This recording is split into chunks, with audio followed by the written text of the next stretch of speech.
大家好，我係 VA 黃 Sir。VA 就係 Visual Art 啦，我姓黃啦。咁我以前係喺香港度教中學嘅視覺藝術啦，所以啲學生通常就叫我 VA 黃 Sir 啦。今次參加渡海泳呢個展覽，我嘅作品呢叫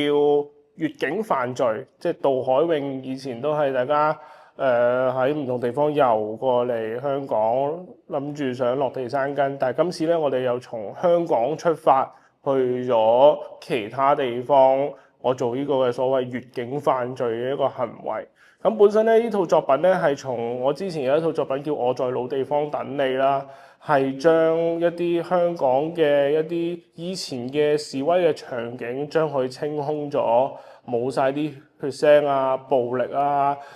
graffiti 啊、示威遊行啊等等都清空晒嘅。例如維多利亞公園啦、夏慤道啦呢啲咁嘅地方。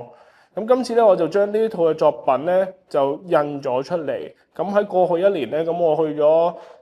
唔同嘅地方啦，去俾一啲觀眾去參與翻呢一個我哋再唔能夠示威遊行集會嘅地方，去俾觀眾去講翻佢哋嘅訴求。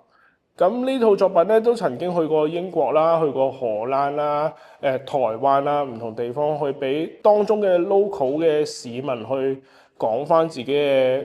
訴求啦，或者畫翻佢哋嘅旗幟啦，例如有關 LGBT 嘅議題啦，關於台灣嘅議題啦，甚至乎好宏觀地講嘅一啲國際啊或者戰爭上嘅議題都會有涉獵到。希望可以吻合翻渡海泳呢次嘅主題，將一件事去跨越一個國度，可以去到其他嘅地方去講翻我哋香港嘅故事。